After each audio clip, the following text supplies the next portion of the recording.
Good day and welcome back to another DBZ Dokkan video. In this video we're going to be taking a look at another build breakdown, or a look at a specific pairing of units, and that is the TEQ LR Super Saiyan Goku and the TEQ World Tournament Goku.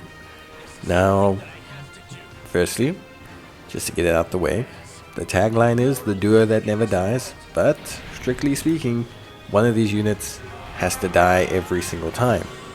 The way it works is essentially both of them benefit from revives.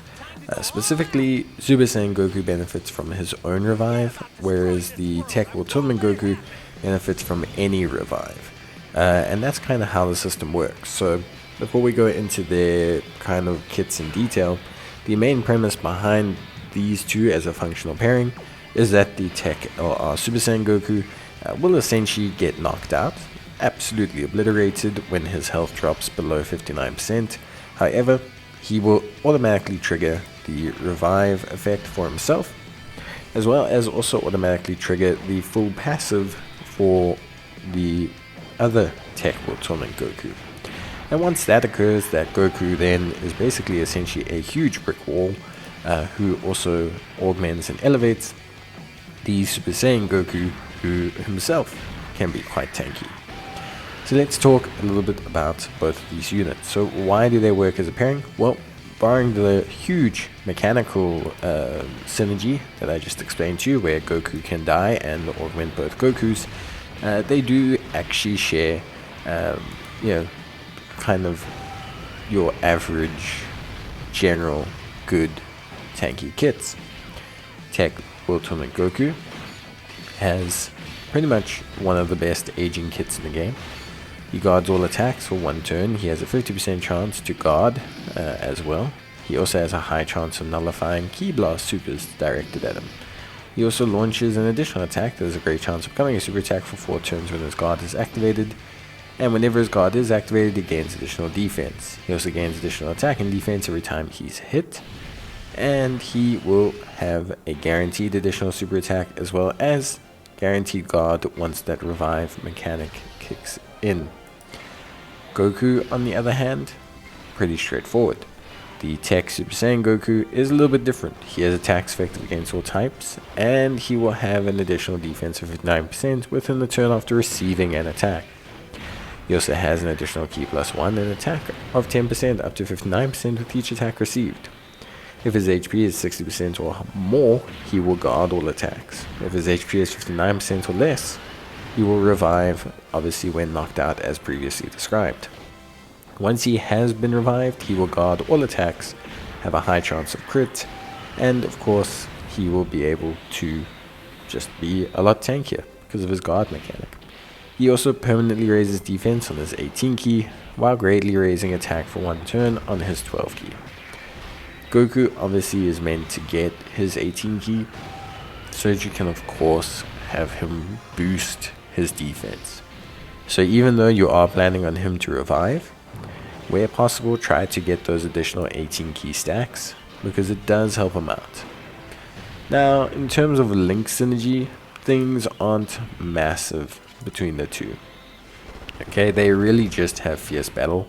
There's nothing else between the two of them that really synergizes at all.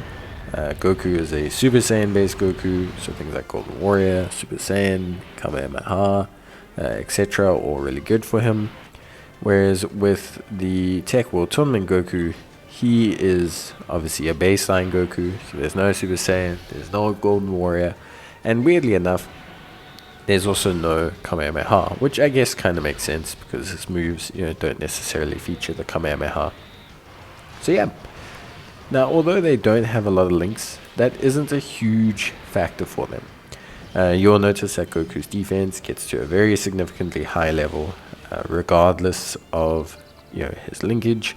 And TEQ Super Saiyan Goku, he doesn't have any major defensive links. So even though he's not providing all in the family to the World Tournament Goku, World Tournament Goku doesn't need it, and TEQ Super Saiyan Goku doesn't have it. So you're not really losing out there. In terms of their overall synergy as units. As a pairing, they're quite an interesting combo. I've actually used them as a pairing in a lot of non-item runs, and in a lot of just hard content runs, because the pairing works so well. Goku being a little bit weaker, Goku being able to take damage quite early on in the fight, you would have seen in the first couple of clips shown, actually kind of helps. Because what it does is it sets up our health threshold to being close to kind of that region, and then allows us to essentially have Goku be knocked out quite early in.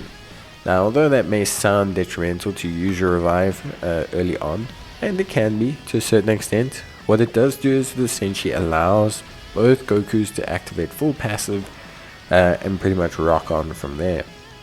Now, of course, as well, I do think it's important to mention that you don't have to use the revive early on. If you can keep Goku stacking and you can keep TEQ Goku constantly getting hit, generally speaking, they both still do a great job. So that's also kind of where they shine a little bit, in the sense of that you don't need to completely butcher them or have them be knocked out to lose that effectiveness from the two of them.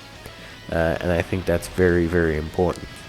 So yeah, honestly for me, it's a super fun combination. It's going to depend on dupes. They obviously do need dupes. But for me, I find it to be a really fun combo of units that ultimately at the end of the day, I think makes a very strong pairing for hard content in the game. TEQ Super Saiyan Goku will stack, and like I said, prioritizing those stacks is still important.